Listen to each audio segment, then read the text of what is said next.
So if Noob summons Saibot and pulls his pants down and Saibot jerks him off, is that masturbation or is it gay? Yeah!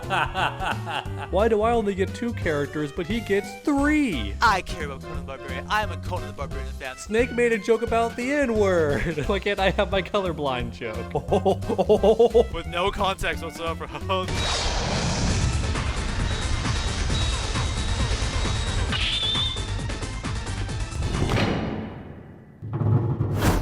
So is it that group we see with Johnny and Scorpion as well? Are they the ones who are going to get story chapters? Is it going to be Scorpion, Johnny, Sector, Cyrax, probably Noob as well, and then also Tanya?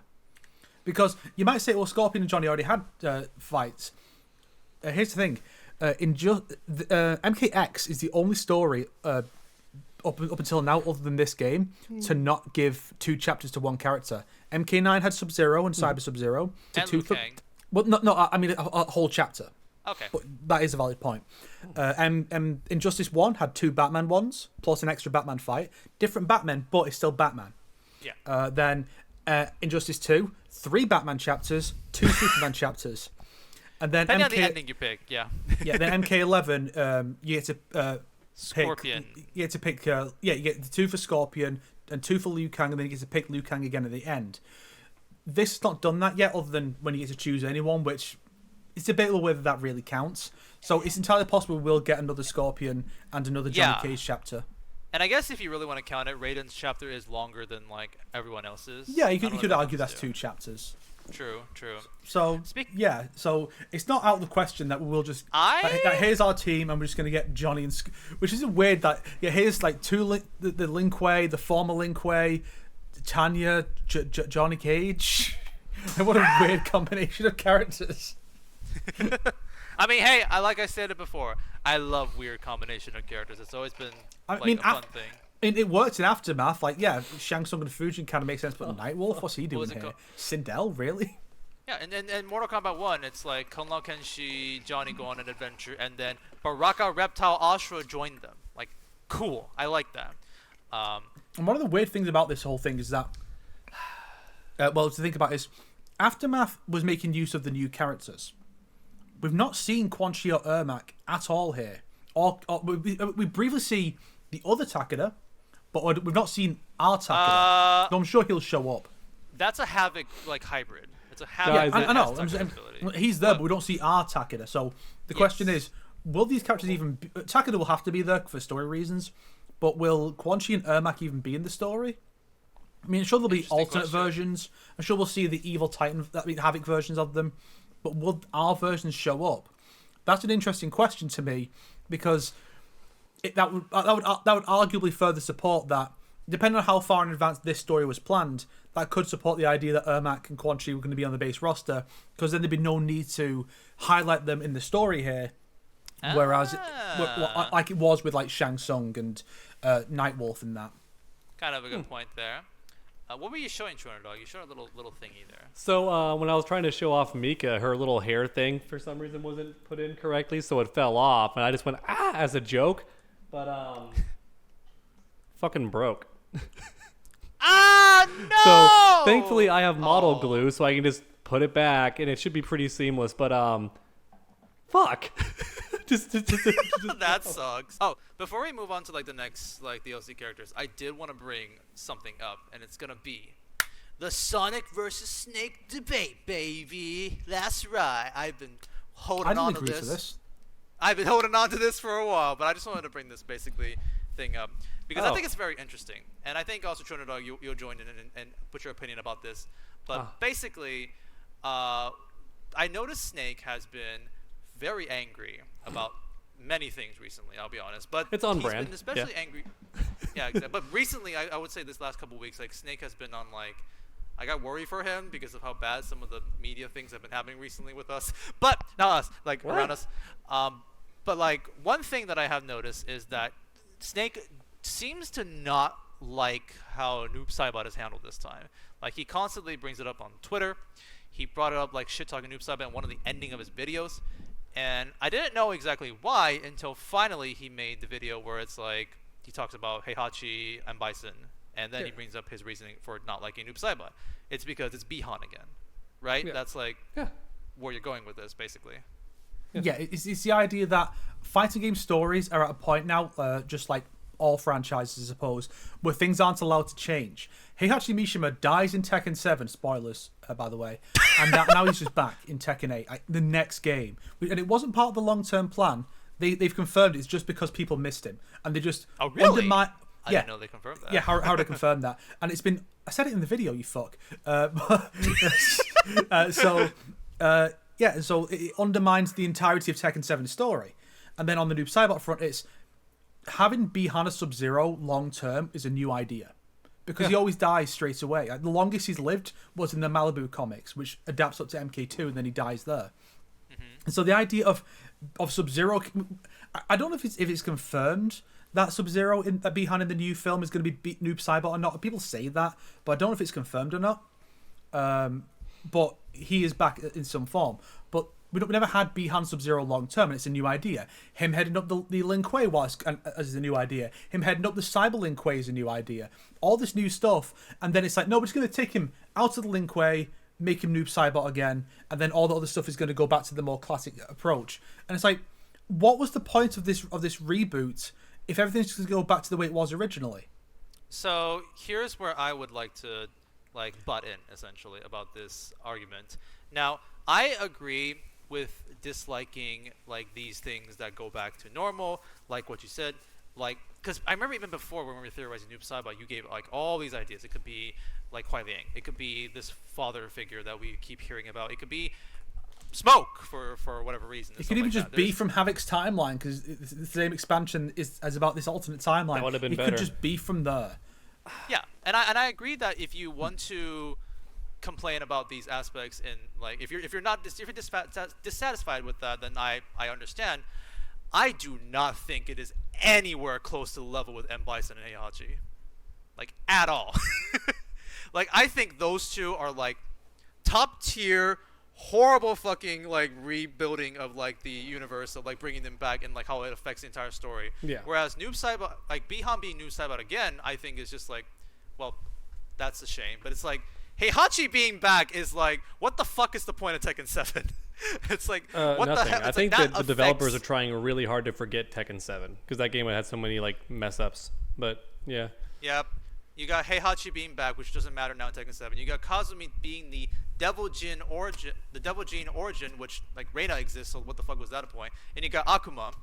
What the fuck is up with that shit? So it's Tekken 7 is a giant mess, and Heihachi just showing up here. Yeah. The only thing cool about Heihachi coming back is that I'm very intrigued why his default outfit, his new look, has the mask on. That has me a bit intrigued. Is he just really damaged from the volcano, or is it just actually not him? That'd be interesting. Well, I think it is him because he seems to have a new scar from where Kazuya punched him to death.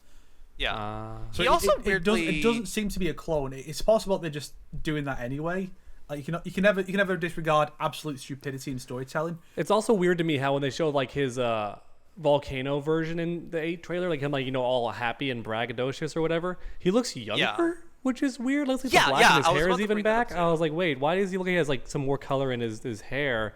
What if it's a fake memory? That'd be interesting. It's not actually what happened. They cloned his dead body and then gave him fake memories that he survived the volcano. That'd be interesting. I wonder if the de-aging thing could be an excuse to recast him because the voice actor died. Because that's what happened last time. Yeah. When the actor from 3 through 6 died. Yeah. When they got a new actor in Tag 2, they suddenly made him younger. Yeah. And just for that game. And that voice actor carried on, sure, but that was the excuse for the recast, that he was younger. And now, even though that actor did still play the younger Heihachi in Tekken 7 flashbacks, it could be, well, people still associate the voice with the old Heihachi, so every time they recast him, they have to make him younger somehow for a short time in something non-canon, perhaps. Very interesting observation. But yeah, what I wanted to mention is that is a very clear case of they can't let go of an old idea, even though they moved forward a little bit. It's oh, we got maybe some new villains, but it's nope, instantly back to Heihachi. Nope, we're gonna bring in Bison back and stuff like that. But for for Mortal Kombat in general, at least, even though there is a lot of fucking shit in the story of Mortal Kombat 1, I will 100% agree with that. I hate multiverse shenanigans. I do still feel it does try with different stuff, at least. I do still feel it's a balance between same stuff and different stuff, and then also somehow inevitably some of the same stuff like happen because of fate and stuff like that. Because like I wouldn't be shocked. I was not shocked to see Bihan being Noob Saibot again, because it's like if they change that would be interesting, but it's not like saying it's like you wouldn't expect it like otherwise, if that makes any sense. It's kind of like saying like, sorry, like I'm kind of going around tangent, but my point is being like, one of my big points I'm saying is like I don't really see on the same level, if you know what I mean. Yeah, that's fine. If you and the audience disagree, don't just get mad in the comments. Actually, watch the video so you understand, and then comment there instead of commenting here, because I need the engagement. Send it to me. Yeah, absolutely. I mean, I agree with Snake that it was a weird choice, only because there were so many other ways to bring Noob Saibot in without having to mess with Sub-Zero actually being alive this time. You know, Bihan getting to be Sub-Zero was really dope. And how cool would it have been? How cool would it have been to have Bihan Sub-Zero versus Bihan Noob Saibot? Yeah. That would have been so cool. Yeah. But let me add something else about. But I was going to say also, the reason why I think the writers did it is because in their mind it's more poetic that, you know, Hanzo and Bihan have their run back, but it's not exactly Bihan. It's corrupted Bihan. They probably find that so damn cool in their brain, even though it's such an easy thing to like come up with. It's not that creative. Did that yeah. Yeah, but yeah. But now it's Scorpion. But now it's Scorpion though, so it's different. Because before it was Sub-Zero versus other Sub-Zero. Now it's still brother versus brother, but one of them Scorpion. So no Sonic. It's different. It's different. Yes. He does the reverse Matrix. He jumps over the spear instead of going under it. Yeah. But what I want to also bring up is that like, even though he's back as Noob Saibot, there are still some differences that I actually do look forward to seeing how they handle it. Because Noob Saibot is supposed to happen because Bihan dies, and then Quan Chi resurrects him. But this time it's like Havoc is the one who makes him into Noob Saibot. So there's some changes there. Yeah. But there's some pretty exciting other things that I noticed.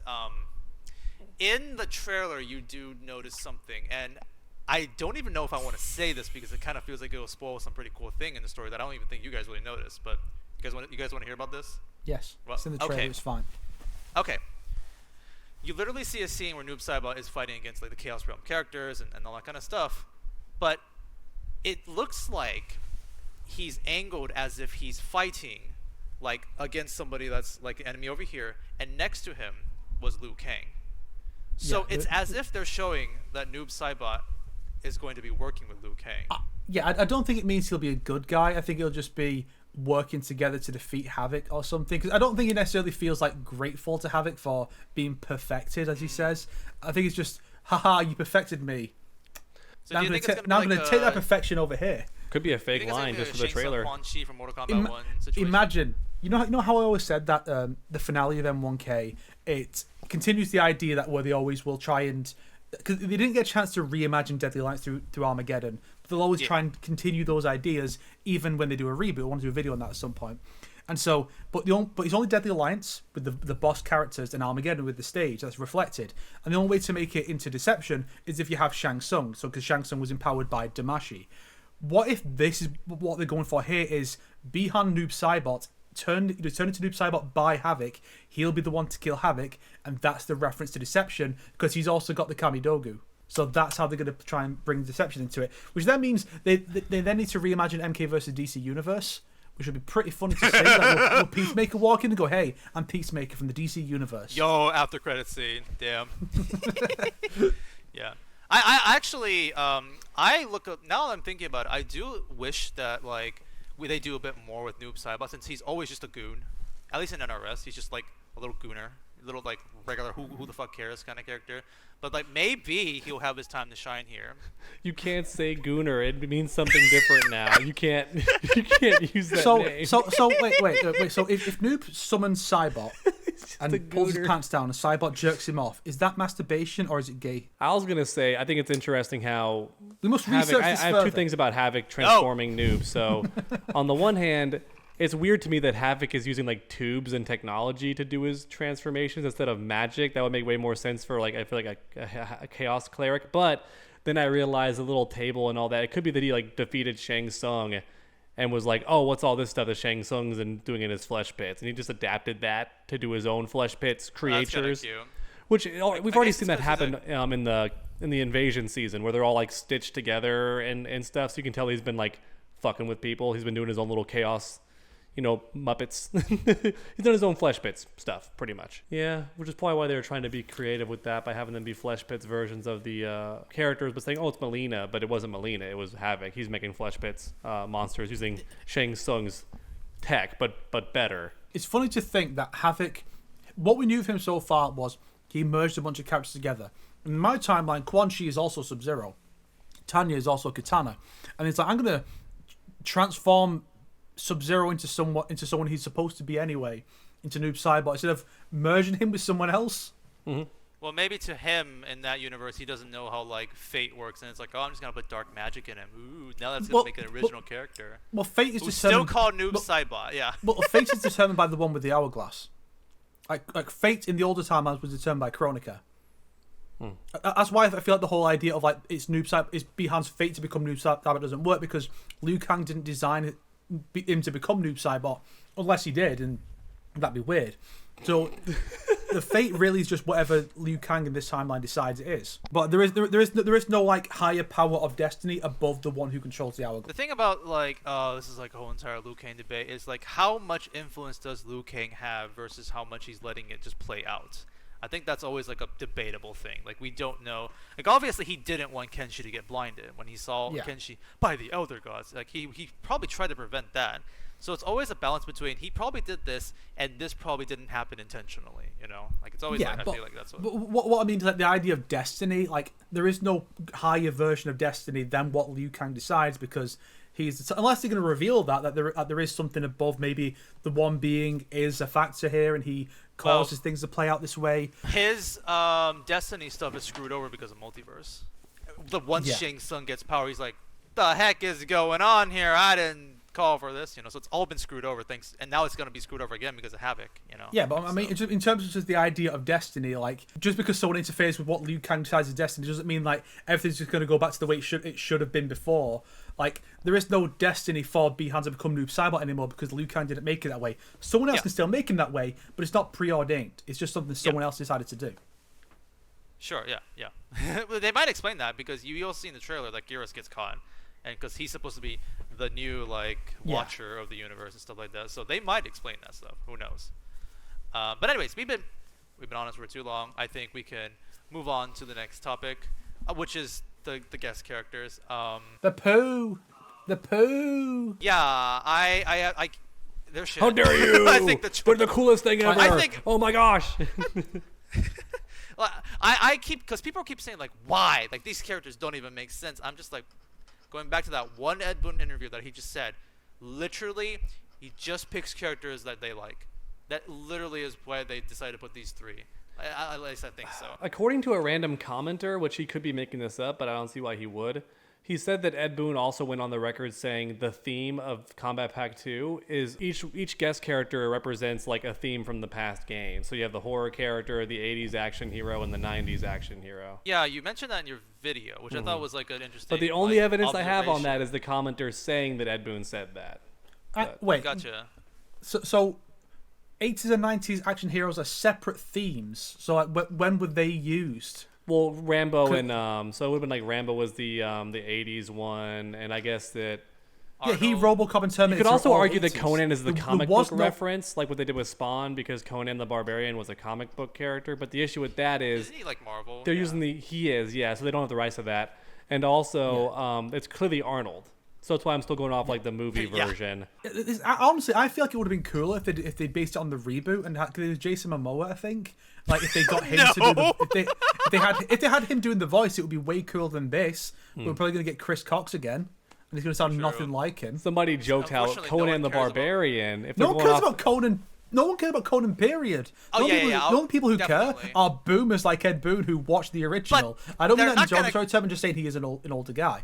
So. Yeah. That's it. Like, people who play don't care. No one cares about Conan. T1000 only makes sense if the T800 is in the game, which he's not. And then, as I said on Twitter, Ghostface is the Kano of the slasher villains.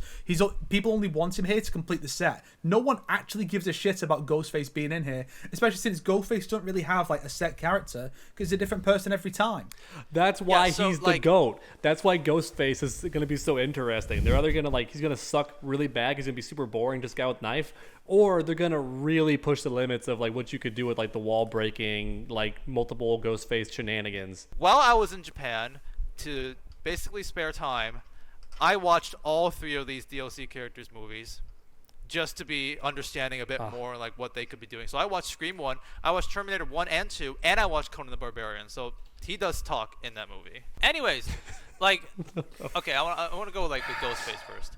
So even though I don't like Ghostface as all like these 3 DLCs, he's the one I can understand the most, just because like they're grabbing all the horror characters they can find to put into like the DLC character pack. And like, even then, I'm not like super. Okay, here's how I think they're gonna do. If he's on his own and there's no other slasher villains, then there's no point. No one cares about Ghostface versus Scorpion or Johnny Cage. Ghostface versus Jason or Michael Myers. That's the thing people would want to see. No one gives a shit about Ghostface versus MK characters. So it's like T1000. Like, why is he here on his own? Like, oh yes, there's an Arnie in the game that he can fight. Ooh, it's not the same. You know? Yeah. I can only think of how they make Ghostface is just they're gonna do him like Homelander, and what I mean by that is they're gonna do so many references. You know, like how like some of the kills happen, how someone like the chase happens, and all that kind of stuff. That's the really only way I can really picture how Ghostface will work, and also the multiple thing, like you mentioned there.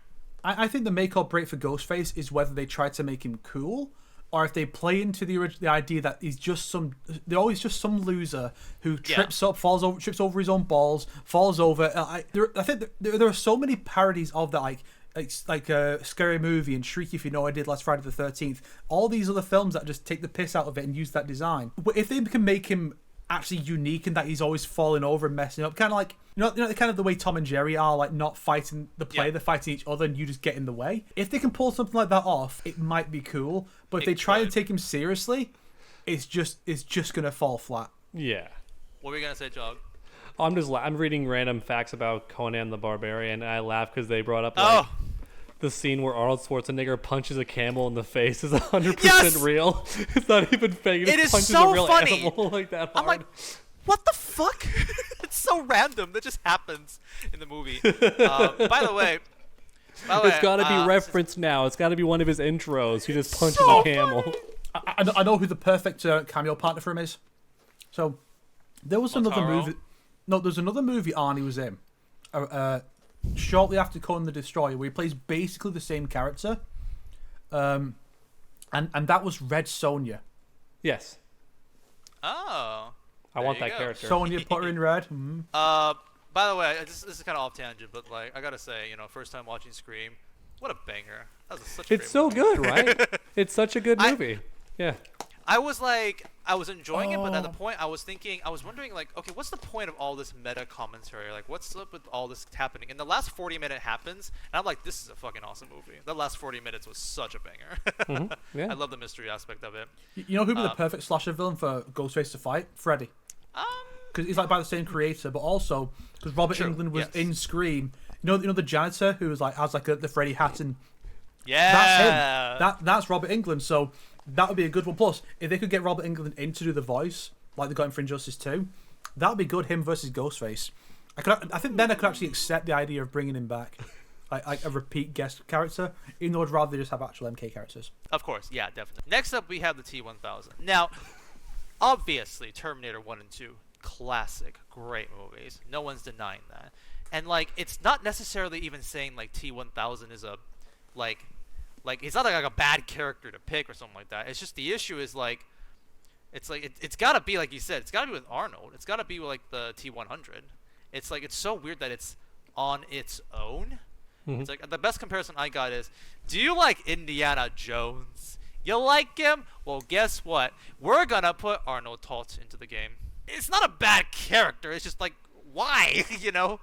Really weird choice. I mean, I kind of prefer them only having one half of the puzzle, only because I have one of the worst opinions of MKX. This is like a hot take, but it's just my personal opinion at the time. I don't feel this way as much anymore, but at the time I felt this way. I liked when Predator was revealed for the first pack. I'm like, oh, that's awesome. And then for the second pack, when they revealed Alien, I was a bit upset. I was like, no, not everyone's just going to look back on this game as, oh, the AVP Mortal Kombat game, because they put them both in. I would have preferred they saved one for a different game, like how MK9 had Freddy and MKX had Jason. I kind of preferred them being separated, because otherwise it's like, oh, that's the Mortal Kombat game that has Freddy and Jason. I didn't want them to be like referred to that way. So I kind of like it only being half, but that's my weird hot take. In fairness, this game will, even if they did have both Terminators, this wouldn't be remembered as the Mortal Kombat game that had both Terminators in. It'll be remembered as the bad Mortal Kombat game. How dare you? So, I love this one. Okay, by the way, I gotta say this though. It's like how Tekken 7 is the Akuma Tekken. Sure.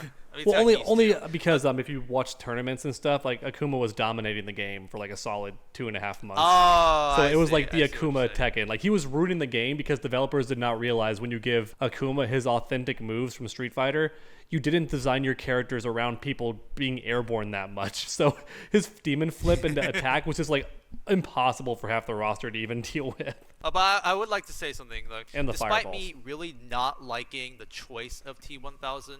This is actually, especially when I come back from watching Terminator 2, holy shit, what an awesome character to, like, potentially make into the fighting game. Like, the potential of liquid metal as, like, a fighting archetype sounds so cool. I just watched the movie and, like, all these references, all these things they can do. It's because that movie was very old, 1991. So even some of the effects don't age completely well. Well, they can age really well nowadays, so you can see all those, like, special effects done really cool and stuff. The creativity and the potential of T1000 is really huge. Like, I'm excited now, honestly. Like, I wasn't expecting to be excited for this character. Speaking of creativity, Sonic, I respect the creativity you just put into that long spiel to justify why you think that he would be a really good character, despite the fact that everyone knows the only reason you care is because now there's a new fatality dummy with the silver blood, so Reptile isn't going to be the one constantly getting wrecked. Yeah, that's partially nice one of attempt, the though, reasons. Sonic. You almost had me going.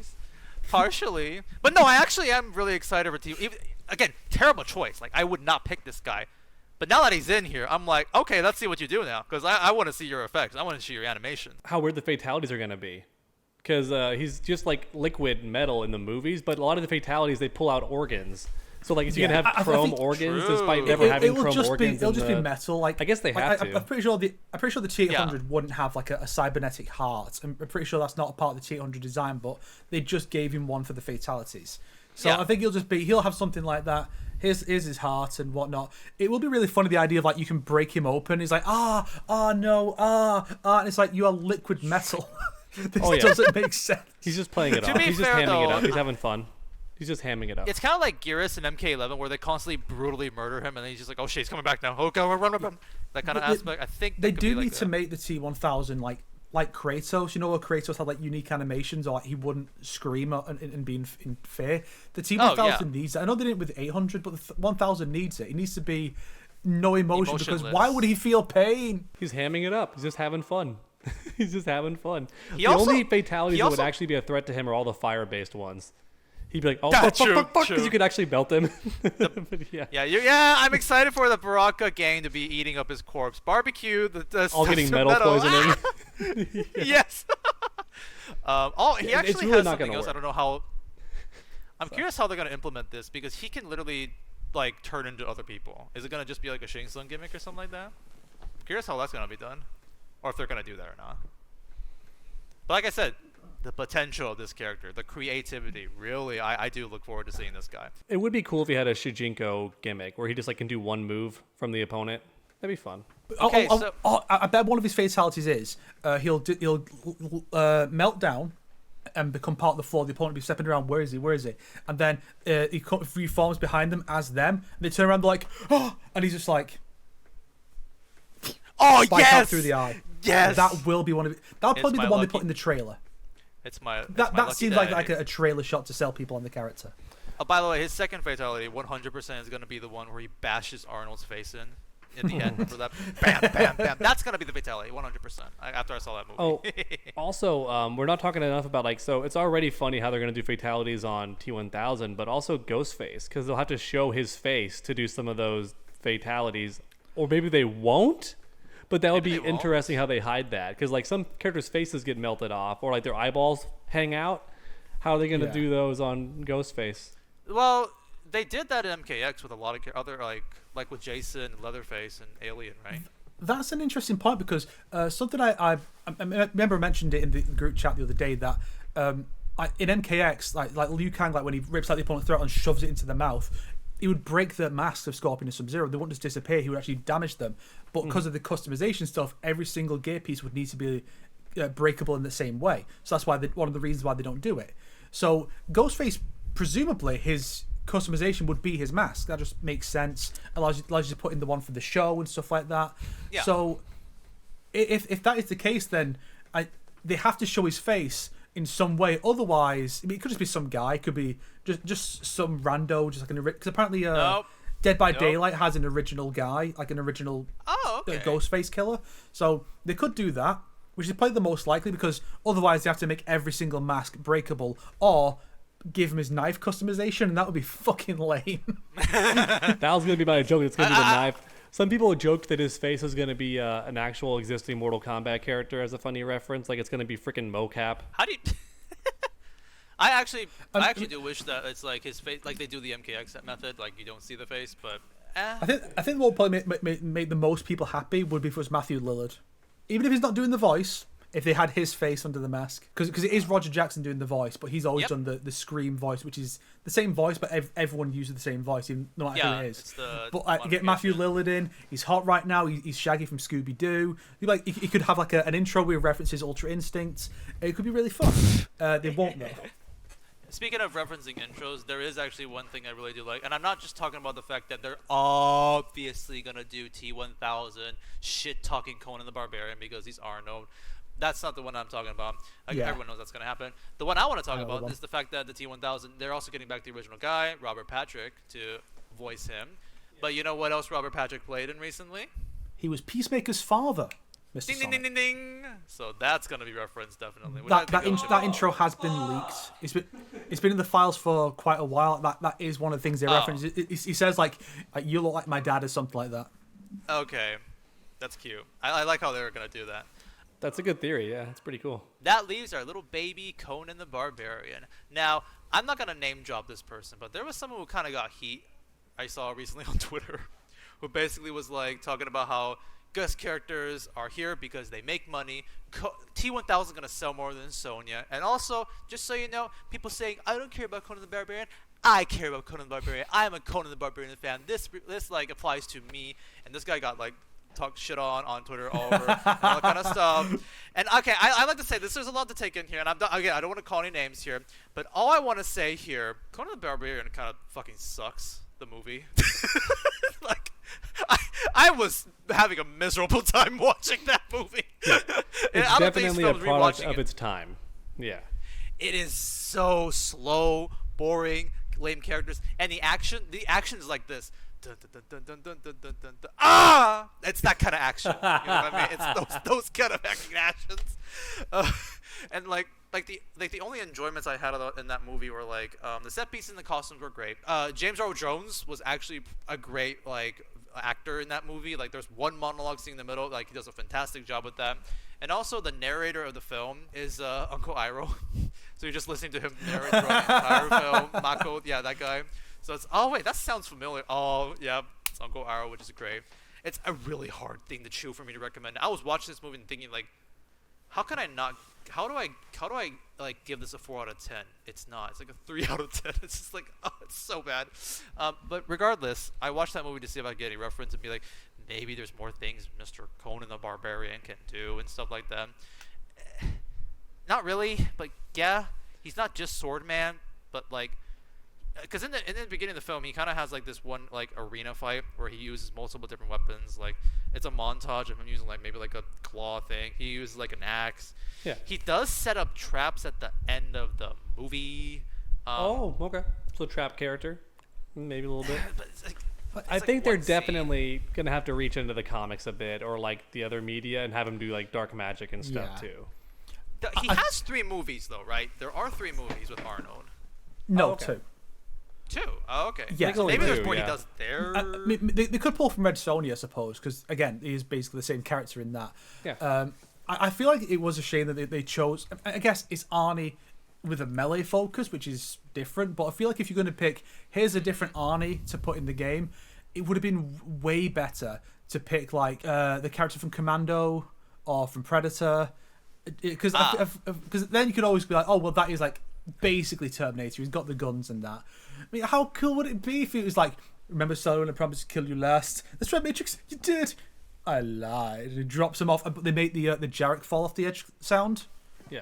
I mean, I hate that's guns, the reference. So I don't want any guns, but that's just my thing. Sure. By the way, fun fact: he's got a friend with a gigantic. I like actual arrow. guns, Snake, just not in my Mortal Kombat games. I don't want any guns. We've had enough. Peacemaker was already one too many. Thankfully, he doesn't abuse it too much. But I don't think T-1000 uses a gun, right? He can. Yeah, he has a pistol. Does. He just doesn't use it much. Yeah, he tried to kill like John Connor in the beginning with it, but after that, I don't think he does use it. Yeah. Did I ever tell you guys by the how way, James? Sorry, no, just James Cameron. Yeah, James Cameron was so mad at the trailer that ruined that twist reveal. Because in the movie theater was supposed to be the first time it got revealed that Arnold was actually the good guy and the cop of all people was bad. That was supposed to be like a big twist when it first happens, and the trailer just ruined it, and he was so pissed. He did not sign off on that trailer. If you pay attention to the way the film is shot, like the T-1000 is more expressive. He's like, looking at the pictures, like he's a good-looking boy. You know, all this stuff. Like he's emoting. Whereas Arnie's doing the same thing. Nowadays, Arnie the Terminator is the good guy in like every other film. Like 4 out of the 6 films. Yeah. Whereas back then, he'd only been the villain. Yes. And so now that he shows up here, it's like, oh, you're meant to think it's the same deal. But then that's the twist. And then that just became the status quo because people love Arnie. And then each film tried to have its own twist that were also spoilers in the trailers. That's so funny. I am completely content just watching Terminator 1 and 2. And that ending in Terminator 2 was so hopeful, so humane. I did not need to know anything else. Yeah. But yeah, so like, also, here's something else so funny I found about with Conan. So I was thinking Conan is a buff, basically naked man in your video game. And I was thinking, I wonder if the Twitter crowd is going to like this just because buff, naked man. Hey, fan service, right? Maybe this would be something that they love. Nobody, I could not find anyone talking about this shit. Everyone's just shit talking Conan. Everyone's saying this is a terrible DLC pack for this. But I did find one that finally talks about it. But it's not talking about the fact that it's a good sex appeal. It's talking about the fact that why the hell can Conan the Barbarian be so authentically, like, absolutely, like, how he looked back in that movie? Everything, all the details, just basically the same. Shao Kahn has to wear shorts and Nitaro has to wear pants. Dog, did you tweet that? Did I? No. That does sound like something I would have done, though. It's so one for one. It's like we have to recreate everything perfectly. Yeah, the guests get the same level of treatment that the arcade era costumes get. Like it's shocking that they do this weird stuff with like the 3D era costumes, whereas Conan gets to be like that. It's such a. That's the thing is like it wouldn't be a problem if everything was the same. If it was like, well, this needs to be covered up, this needs to be covered up, this needs to be changed, this needs to be arbitrarily different, or if everything was consistent. But it's like it's a weird double standard, and I don't understand why. It's even more funny. It's like in the movie Conan the Barbarian, he actually wears like 8 outfits. So it's like they didn't, and he doesn't even wear that for long. I guess it's only because it's in the poster. That's why he definitely has to wear that. Remember, Lee May had a bunch of other costumes they could have used and chose not to. They chose to take one they would have to change and then change it. No, again, this isn't even the situation about like, oh, they're censoring everything. No, because they aren't. Because they actually have like fan service stuff in the game, so it doesn't make sense anymore. Like what they're doing, honestly. Also, I saw Foxy Grandpa was talking positively about Conan, but only because he showed that one clip. He's like, everyone else talking about, oh, this is great, this is terrible, blah blah.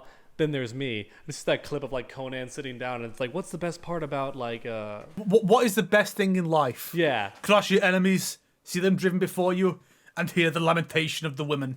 And hear the lamentation of the women. He had to rehearse that line so many times, apparently. I think Conan the Barbarian is like the biggest like male fantasy type film. You're just running around, holding sword, killing things, looking at like naked boobies like every 15 minutes in the movie. Having sex. It really is like for like fantasy nerds what Rambo became for like gun nuts. It's the same Fair thing. enough. It's like And or Commando. It's like it's just the buff guy goes around just like, yeah, kill everyone, kill all the bad guys, righteous hero. And I get it. It's influential. A lot of actual like great things came from this. You got like the Aboriginal guy from like Killer Instinct. Kotal Khan probably got referenced, like was inspired by Conan. Yeah, he had a like costume that was very Conan. Oh yeah, I guess that's one of the reasons I think why people are theorizing that this could have been built on plans for Kotal that didn't happen. That'd be so sad if that's But true. it is funny to like be like, oh, I don't like Conan the Barbarian. However, if I squint and pretend it's Tusk from Killer Instinct 2013, Tusk. then I can have a good time. That's what I think he's gonna play like, honestly.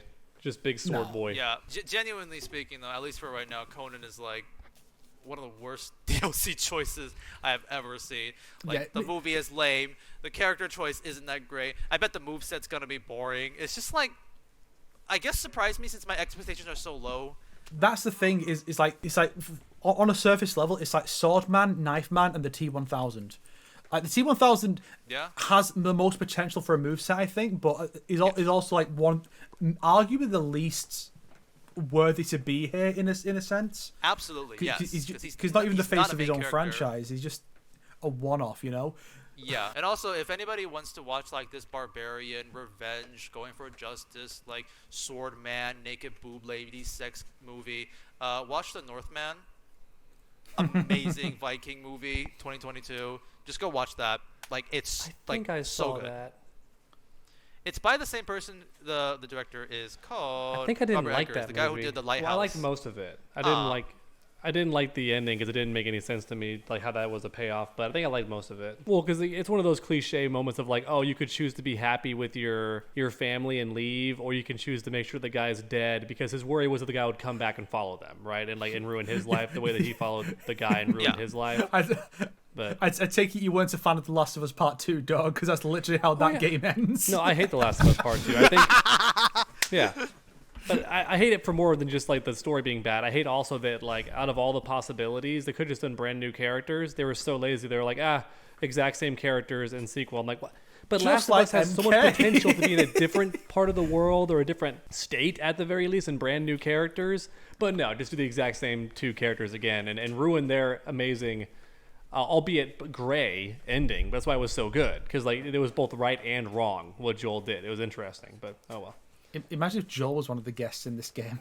Imagine if, no, even better, the other chick, the one that everyone hates. Yeah, Abby. Yeah, Abby. she's Abby? the guest, because then you just do all the fatalities on her. You did that. That literally is a compilation of how many times, how many different ways Ellie kills her. So yeah. At least we got all the Fantasy, I amazing guess. meat from that game. Even before the game was out, we had so many memes. Like Last of Us 2 spoiler, and it's just a fucking golfing game, but Joel's the ball, and you just hit him. I like how some of those memes actually did end up with MK stuff, because Sonic had the Scorpion Sub-Zero one, like the bum sex thing, and a couple of others. Yeah, I love those. Good stuff. That combat pack. Yeah, I also think that the color palettes are going to be terrible. Like Conan, like the best they can realistically do for Conan is give him war paint, and one could be a Coastal Khan reference. That'd be awesome. But like, it's going to be because Farrah has a real problem where her colors are barely distinguishable. Yes. So yeah, I think, unfortunately. So it's like, Takeda's color palettes are not really special either, except there's one that's like an Iron Man suit, which I thought was funny. Yeah, but I mean, because Conan wears so little, there's not much they can do. I think the T1000 has potential if he gets an all silver one, but it depends on whether or not him turning silver is a tell for when he's doing certain moves. Oh, it might be though. You see in the trailer, he goes invisible, silver, and then the T1000. So what they need to do really is give Stryker an all silver color palette. They don't give cameos other colors, which they should, but Stryker should have a silver T1000 color scheme, even if they didn't have T1000 in the game. And Ghostface is gonna have different colored robes. And I said it when I did a video on the trailer. If they don't give him purple like the classic Shadow Priest, then they're doing it wrong, and NetherRealm consistently does it wrong. That would be awesome. Yeah, the conclusion to this is like weak combat pack. Watch Scream and Terminator, really goated movies. I really enjoyed them. Have any of you watched this? Have any of you watched the Scream sequels though? Do you think those are worth it? I've seen videos on them. Apparently they are still pretty good. I think 2 is generally considered up there. 3, I think, is more of an acquired taste. I've not heard much in the way of opinions on the newer films, but I think people do generally like them. Okay, I'll keep that in mind. No one talks about the TV show though.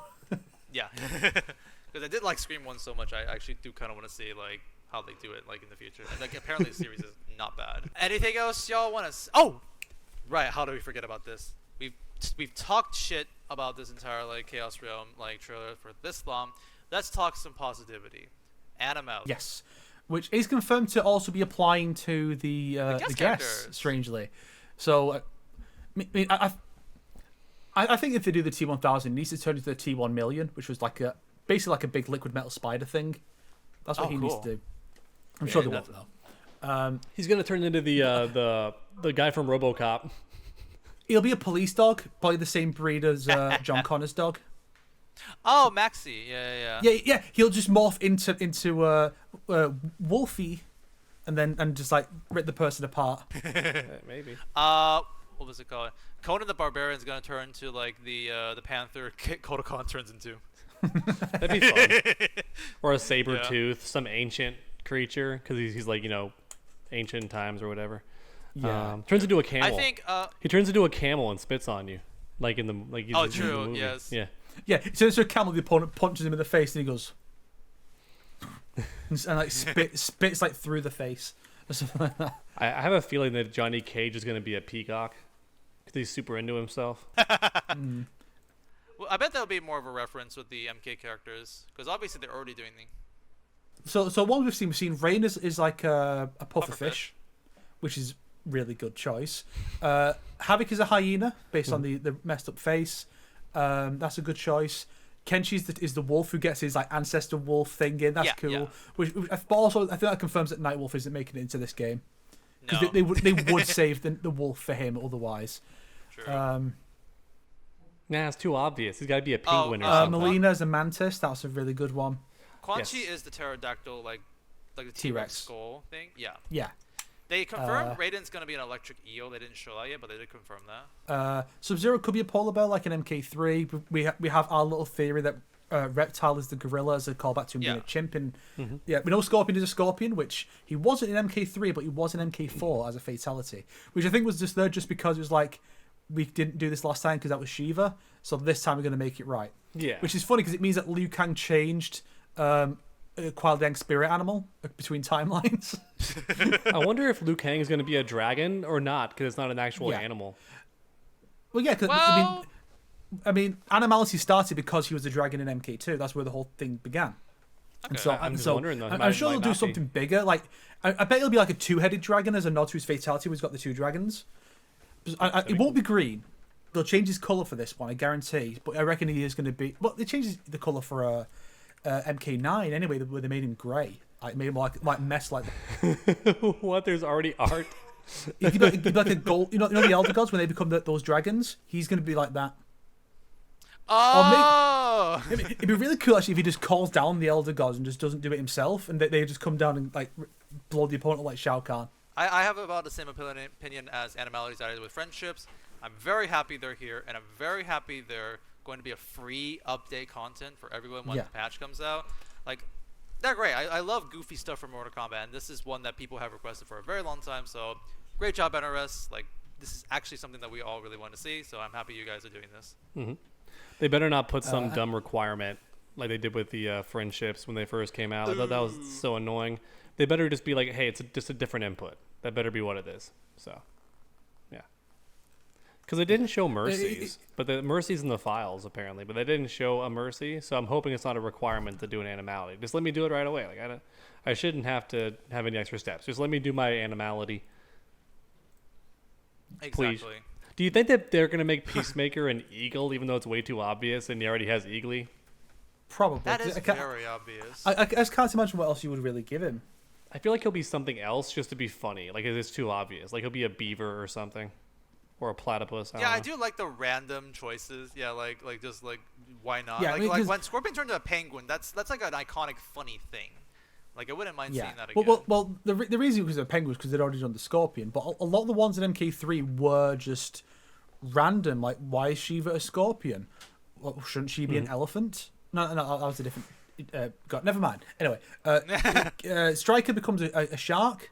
Mm-hmm. Shang Tsung was a snake, which where the snake thing began with him. So, but that was just a perfect fit. Somebody confirmed, by the way, that but I'm sure they won't. Go ahead, sorry. It'd be cool if cameos had them, but I'm sure they won't. No, they won't. Somebody confirmed that Garrus is the hippo, which I theorized too, but it's been confirmed because the hippo has the markings on its skin like Garrus, but also has glowy eyes. I wonder if the robot twins are going to turn into like robot animals, or somehow it's like a clever reference. Dynamic like dogs or something like that. What do they call those? It'd be so cute if it was like an animal, but it has like little like cosmetic copycat versions of the armor, like a dog wearing, just like a cute little outfit that looks like it's robotic, but it's not. It's just cute. That'd be awesome. What are these? What? No, not the pufferfish eating carrot. No. Oh, you finally saw that? Oh. I don't know. Did they kill him? He dies in that video. No one ever watches that part. He fucking dies. It's very sad. Who will be a bat? Will it be Natara or Sindel? Natara seems really fitting. Natara better be a giant bat, but if she's not, then I understand it's like a misdirect. True. She could be a leech. Just a big leech or something? Because they drink blood, yeah.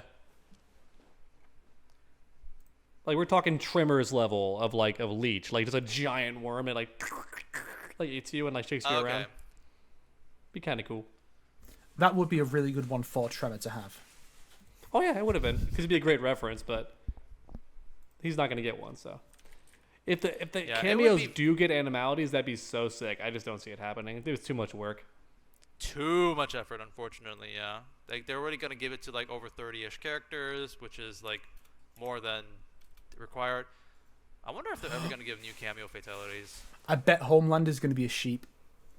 Ah, I see why you said that. I thought it was going to be a milk and just, like... A cow. A cow. Fuck. Why did I say milk? He just squirts milk and he like squirts the milk and they go and it's like then they pop from too much somehow milk. melts out or something. Of course, like that would be weird for the same reason that barnyard is weird, why the male cows have udders. But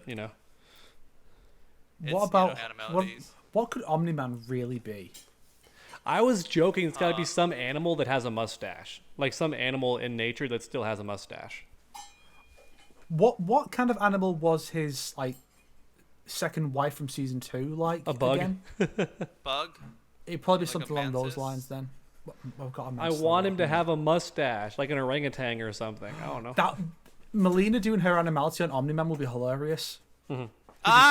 Like how his wedding night could have gone. He's gonna die with a boner. So sweet.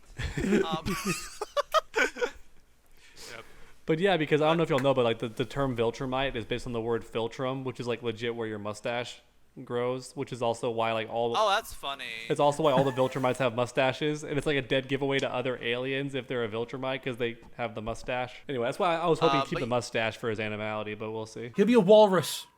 A walrus would be so good because they have the mustache. Let's find out if Snake's like prediction is like. If they don't do that, I'm now disappointed. The pre-order costumes, you get access to Wedding Scorpion, Empress Melina, which we didn't even see being used in the trailer, so remains to be seen what her role will be. Yep. And then there's also UMK3, Sub-Zero, and Noob Saibot just to complete the set, which I think, Sub-Zero will have the most retro costumes as a result of this because that'll be his fourth. Yeah. We've got MK3, UMK3, Deadly Alliance, and the movie. But he won't pull ahead of Scorpion's costumes because Scorpion, seemingly uniquely, gets a brand new costume just for the story. Maybe Tanya as well, and Melina, I guess. But Sub-Zero doesn't get that, which I guess makes sense because he's going to be presumably the opening scene. He'll be captured. But yeah, so he's trying to pull ahead, but Scorpion's like, no, you can't pull ahead of me, brother. Those two abilities you have. They are really the most beloved characters in the franchise with how many skins Reptile and Smoke are keeping up really well. Like, I think Reptile's got the same number, and Smoke's like 1 or 2 behind. It's weird. And, unfortunately, Reptile doesn't seem to be getting a new costume for the expansion. He is in it. We've seen behind Havoc at some point. Whether that's him or some new thing that they're just not using the model for in the trailer just to not spoil it, we don't know. But I think we see a lizard man fighting at some point, so I guess it probably will be our Reptile, which would be nice to see what became of him after he came to Earthrealm, because I don't think No, he went back to Outworld, didn't he? Doing his own. He was in Earthrealm training with Liu Kang and Astra. Then he went back to Outworld to become like an ambassador for Zaterra, and yeah. I wonder if Astra will actually get her Shaolin outfit. Oh, that'd be cute. I wouldn't mind. But yeah, also like seeing the UMK3 like Noob Saibot like skin there did give me a lot of hope. I mean, I was happy to see that because I was like, again, I wasn't really vibing with the current Noob Saibot, so we have that like on launch. I'll be like, okay, cool.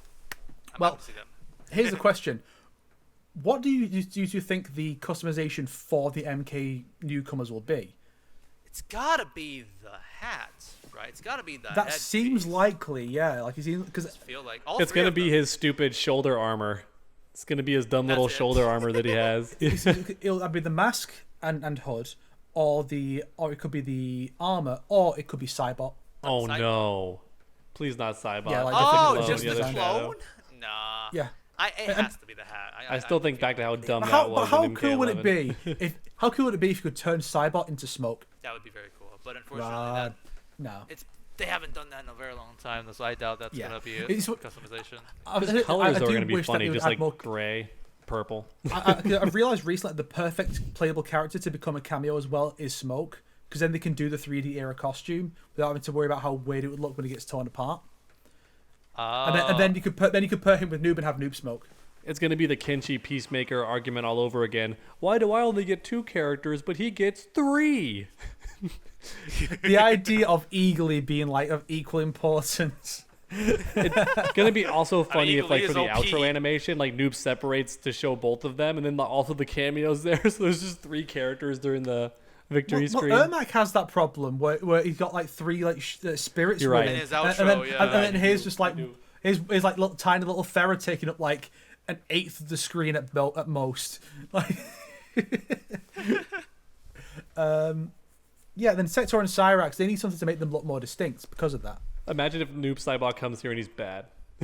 I wish they would make the characters, like the ninja characters, more distinct, and then just say fuck it, let them have each other's colors. Instead of being like, well, here's yellow and black, and then black and yellow, and then white and black, and then like it's the same crap, but like slightly moved around. Yeah. Give us a blue scorpion for not just as a Sub-Zero color, like just let us have that. And then Sector and Cyrax. Making them both women was the biggest mistake they made. They should have made one into a woman and let the other be a man, so there's a clear visual distinction between the two. Yes. Also different outfits, for God's sake. They're identical except for the color. It's so stupid. A couple small details. Yeah, but not enough. It's fitting with the Lin Kuei style of having a uniform design. That's all right, but this is just stupid. It should have been make one of them a woman, let the other say a man, or have a new character be a woman, and my pick for that is Hydro, because Hydro is an official but not canon to the games, but they have been teasing bits with Hydro since, like the thing you can get in MK11 in the towers. So why not introduce Hydro as a woman, and that way, because Hydro's biggest obstacle from being in the games is that he's redundant because Rain exists, who is the same thing.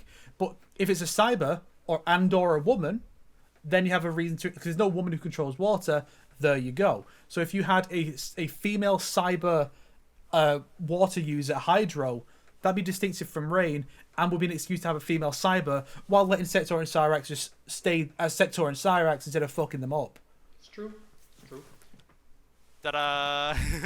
Yeah, Electro Underdog sent nothing but agree. Sent an image where he turned Sector, he just turned off the color palettes, he just made it black and white and put Sector and Cyrax together. You cannot tell the difference.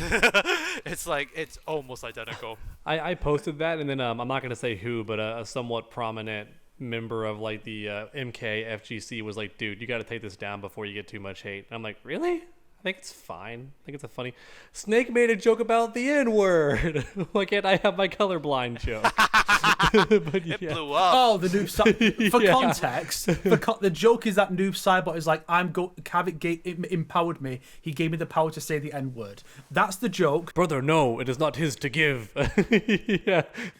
Don't just drop that a bit, because people will get the wrong idea. You have to elaborate, dog. Don't do this to me. Sorry, my bad. With no context whatsoever. The N-word. But yeah, I think for Cyrax and Sector, it's I do think their designs are kind of cool, but that headpiece is definitely really bobbleheady kind of. That look. it better So be. if that's Yeah, the that gear- better be the gear piece, man. That better be a If gear that's option. the gear piece, great. Like that could like help. I guess one well, of the gear pieces would be the faceless, right? Now I'm thinking about it. Well, the problem is if they give them both that, then it's just even further like it's just the same thing. So it's like it'd be like how Johnny and Cassie had a lot of very similar sunglasses and Terminator as well. Like how many distinct masks can you really give them without dipping into the older ones because they tend not to go back to the older designs. If you're like, okay, here's the masks from MKX and from MK9, you could have some distinct things here, but they won't because they don't do that. Well, you see Snake, Smoke, Scorpion, Sub-Zero, Smoke, Reptile all also have masks as their like. But the difference is they have themes. Smoke has like gas mask type things. Scorpion has like skeletons and bones and stuff like that, and jagged bits. Sub-Zero's bit more bland, I suppose, but he gets like the glowing lights and stuff a lot of the time. And then you have Reptile with like the lizard stuff or like a foliage type thing. More rags and stuff. Other than added like a net theme or maybe like a scorched effect, there's very little these two have that makes them distinct for customizing the mask. And they always had different helmets and body types in every game except for like the originals. Like, you know, after 3. Actually, yeah. No, they actually had the exact same. They had the same masks up until Armageddon. Oh, okay. Wow. Oh, same masks, but different, yeah. Although, I will say, Sector looks pretty damn cool with that alternate in Armageddon. That's actually a badass look. Yes, it's a pretty good one. But I guess I want to say more classic for the default, which is fine. Yeah. Also, does anyone else find it adorable how their little dreads are short? They got little short dreads now that they're not as long. Little cute little dreads. Yeah, they used to go down to like their like backs. Now they're just like shoulder length. I mean, that's the thing they could have done to make them a bit more distinct is take them away from Sector and let Cyrax have them because she presumably, like the male version, has dreadlocks. Yeah, and also a very thick African accent, which is not a new mistake, but I just find it funny how like I'm only noticing it now because I didn't care in MK9, but now it kind of bothers me. I'm like, wait, how late did you join the Lin Kuei? Because your accent is like really thick.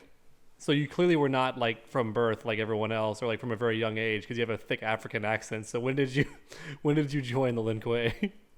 Well, no, probably that makes sense, and also at the same time, it's a fantasy. Who the fuck cares? No, I know, but it's I'm also making fun of the developers for like they wanted to give her an accent because they just wanted to, but they didn't realize like the implication. I bet she will join the Umgadi by the end of the story. Oh, I mean, she's traveling with Tanya, and then she's gonna cyberize the Umgadi. It's going to be the Cyber Umgadi. and they're going to be Cyber called the Umgadi. Tekunin.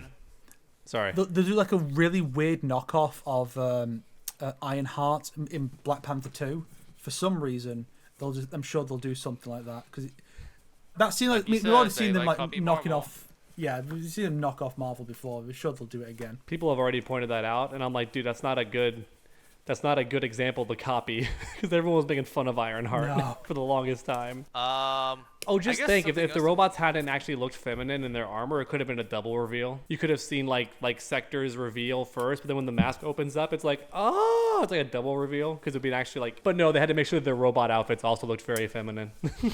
I wouldn't be surprised if because of how early the stuff leaked, like people have known about this for months now. I wonder if that could have had some impact on the trailer presentation at least. If it was like they could have like not told us straight away, but then it's like, well, we need to address this. People know, so it's like, yes, they are women. Yeah, hard to say. It is funny actually because of the way the outfits are designed. In some ways, they actually look a lot more classic than the male versions did for the last few games, where they're like overly bulky and like the hands were very like all metal, whereas like the older ones look more like gloves, like a bit more rubbery. It's like they could interact with the screen. Like Cyrax MK11 when he's tapping the screen, it's like, how are you not just scratching the screen to fuck with your fingers that are basically knives? Whereas here it's like they actually look a bit more classic. They have a better color balance at least. Like the last couple of games, Sector and Cyrax have been like all one color, and they looked fucking hideous. Yeah. So I'll give them that. I feel like in isolation, these ones are more aesthetically pleasing than those. Just turn down the helmet a bit. Yeah. In the sense of Sure. size. It depends on how much you're saying like it's more like the classics, because it's like even the classics don't look like a person in a robot suit, whereas like the more modern it gets, they're more trying to do more robotic and stuff. Like it depends on how much like this balancing, yeah. But yeah, I guess Just a lady in expensive suit of armor. Take that away, and what are you? Extremely skilled assassin warrior. I see what The you Iron did. Man reference. I wonder if Sector will.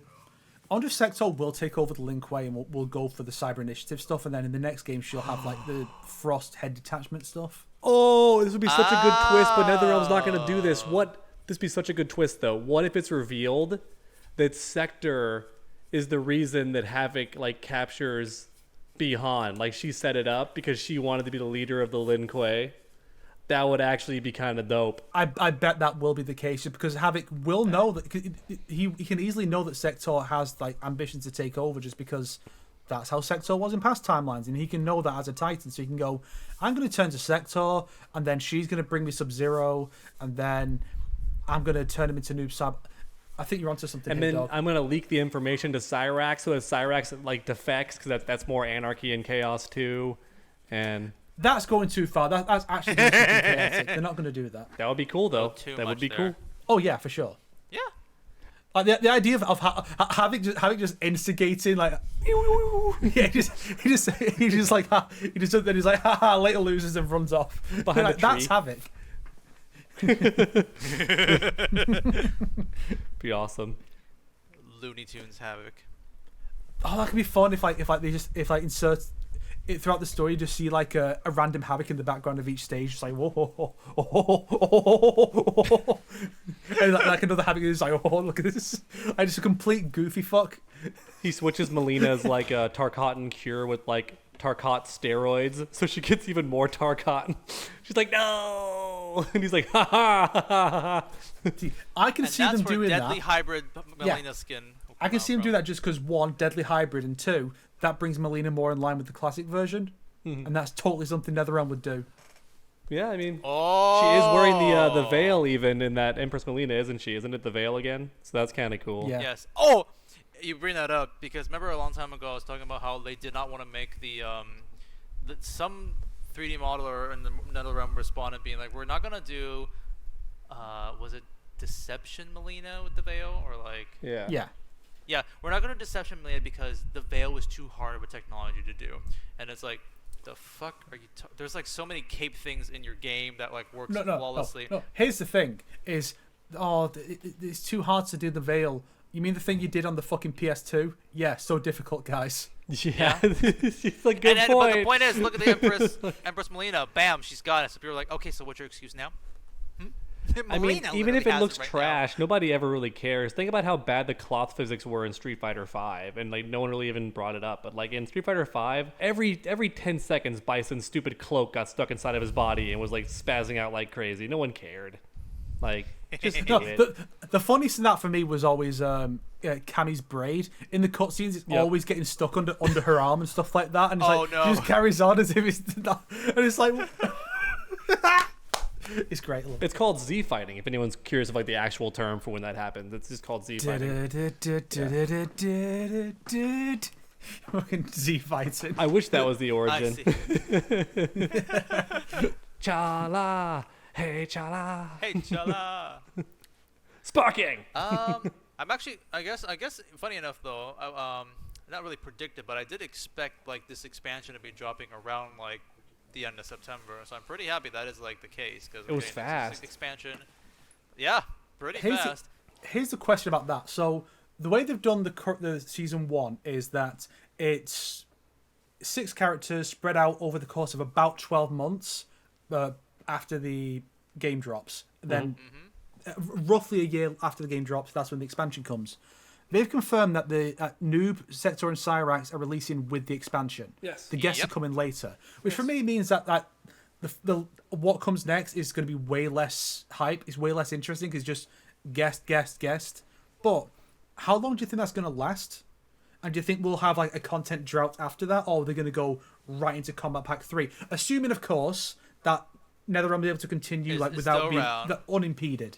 As long as they can continue doing things without being like ruined by the Warner Bros. Stuff, What do you think is going to happen? There is been confirmed by like the developers being like, this is not like we're not done yet. This isn't even the Game of the Year edition. Like there's more that will happen essentially. Like they've already announced that. I reckon personally they'll probably just do like a Combat Pack 3 that's not got story content at all, and then if there's another story content, that'll be Season 4. Because I feel like it just makes, because otherwise it's like you're either separating, because they're not going to do another expansion until another year from this one, right? Yes. So that means either we get 3 characters between the two over the course of a year, or we get those characters like a month or 2 apart, and then here's another batch of characters in the meantime. So maybe like a combat pack of like 3 characters, like what we had in MK11. My guess is, at least for the DLC characters, the guest characters this time, they're gonna do the same thing they did in the last, like what we've been having for this last year. Every time the invasion season resets, like a new guest character, and they're probably gonna be like longer instead of just 40 days. It's gonna be like 60 days for each of them. My guess. Can't just have these in the course of a year. They have to have more content up later, unless they have like a period of like 6 to 9 months where there's no new characters being added. No substantial new content. Then it will be a dead game by a lot of people's reckoning. So they have to either have more content, another season of DLC after that, or have the expansion after that. And it's not going to be the expansion, so there has to be more characters after this before the expansion. Before another expansion, if they even do one. Yeah, I do hope you're right in the aspect that like there's going to be another combat pack before the story, like the next like story. Because I do feel like they're going to do one more story after this. I just feel it. That'd be nice. But, like, I think they might do something like... In that case, it would be kind of like Aftermath, where it's like... Sindel, Shang Tsung, like, these characters were DLC before Aftermath trailer drop. Then when Aftermath trailer drops, it's like, oh, they're an integral part to the story. Like, these DLC characters from, like, the last pack. So I do think if they do, like, another pack before the third story, that could happen. Whereas this pack, since only, like, 3 characters... Like, I don't even know if like Quan Chi, Ermac, and Takeda are going to be like integrated into the story. Like, I'm not even sure. So we'll see. Yeah. So yeah, I think we'll probably get another batch of 3 characters announced probably around the time that the last character comes out. Yeah, probably 1 guest and 2 MK characters. Probably a guest to coincide with one of the ones we've already got now. So like maybe another Terminator, or maybe like another DC character or something, and then or something like that. Then I think we'll, after those characters are done, we'll get the expansion that will feature those characters and probably make use of Quan Chi and Ermac and Takeda. Maybe it'll be the Combat Kids versus like Ermac and Quan Chi. Who knows? They did fortunately give players a load of all the currencies and stuff, and they put up they built like the banners for all the characters that are available now. So I was able to eventually get all the characters. I got the last 3 cyborgs. So I managed to effectively complete MK Onslaught. Woo! Congratulations. I find it really funny that it's like, when they announced that, it's like the mobile divisions are like, okay guys, Mortal Kombat Mobile is fine, don't worry about it. The Injustice people come out and be like, Injustice Mobile is fine. And Onslaught's like, yeah, we're dead. We're gonna shut down the game. Oh, cue that meme of the kid drowning. I think, has it been a year? Like, has it been a year since they officially released, or it's like I forgot. It came out in October, which I think is why they're closing it then, to be like it was in service for a year and then it shuts down. Yeah, it's honestly. But there hasn't been new content in months, so it really was like 6 months for the content, and that's it. Yeah. I think they really should bring over those costumes. Like, the best thing is like they could bring over a bunch of costumes from Onslaught because they're all built in MK11. They can just bring those over and have both color palettes. Like here's Raiden with his Onslaught colors, that's like white and blue. Then here's the blue and white one from MK11, and like just have costumes that fit both. And just they should do that. You know what's funny though? I think that's too hard from programming, or like so to make it easier, they're gonna put those costumes as an additional DLC in MK11 instead of Mortal Kombat 1. Yeah, hey, new content MK11, guys, check it out. There's no way they're going to do extra content for MK11. No, of course not. I just think it's be funny. It would be cool if they did, and I think if they were, I reckon if they were independent, NetherRealm would probably say, yeah, let's do that. But because Warner Bros. Warner Bros. Going to go, why are you putting content in the old game? Focus on the new game. I honestly seeing Onslaught die is like, oh, I feel bad for Snake. I did see some people on Twitter being like, I can't believe they're canceling like the one time MK like actually made a good story mode and they're canceling. I'm like, what? are you serious? Onslaught, good stuff. I'll be honest, it's very entertaining, but I'm like, really? Listen. When the Elder Gods said, "Hey, we can't be killed," and then just sat there while the sky opened up and like the Hammer of Dawn came down and just killed them, I felt that. I loved that. Got mind I still in use 3 that different meme ways sometimes in like my videos, just like not even get out of their chair. Yeah, I plan to at some point make a video compiling all the mind control in Mortal Kombat because it's a lot, and Kitana's going to be the focus of a lot. Kitana will just be the thumbnail. Yeah, because it's always her every time. Yes. Even this season, one of the bosses is a katana, and Liu Kang says the katana of Shang Tsung's timeline was one of the first he ensorcelled, and it's like, God damn it! Even when she doesn't matter, it's still happening to her. I want to see them doing a story expansion that's just about the Titan versions of characters. Like I want to see more about that katana and Kung Lao and Raiden, just like palling around with Liu Kang on some quest in the multiverse. Exactly, that would make original fans happy because I saw like some people being like. The only thing I cared about in Mortal Kombat 1 was when Liu Kang and Kitana met, because those were past timeline versions. That was Shang Tsung though. That was Shang Tsung in disguise. I've seen the real footage. Multiverse stuff is bad when it's just the multiverse is there as an excuse to have variants that just die horribly for no reason. When you actually explore those characters and how their lives are different, that's good. That's why the Shang Tsung stuff should have been saved for an expansion, so we can actually explore the alternate versions of the characters. And it's why, of all things, Injustice 1 did this better, because that explores the different versions of the characters. We get the interaction between the 2 Supermen, the 2 Wonder Woman, the 2 Green Lantern.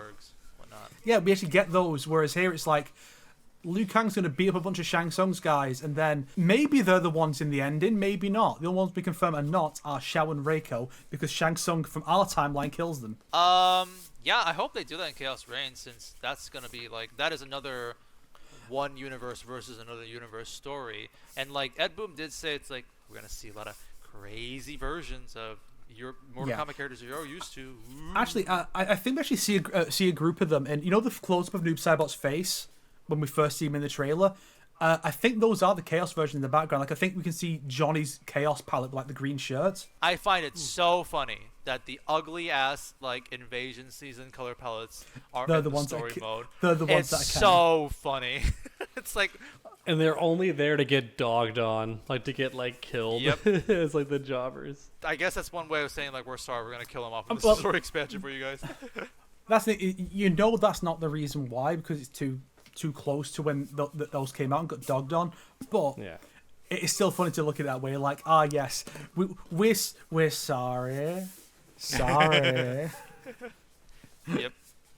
Well, thanks everybody for listening to our amazing Japan and Evo trip discussion. It was very fun. We were having such a good time talking about these things. 4 hours. Snake is usually the one who kills us, so today I'm gonna chainsaw you both. Oh no! Pochita, no!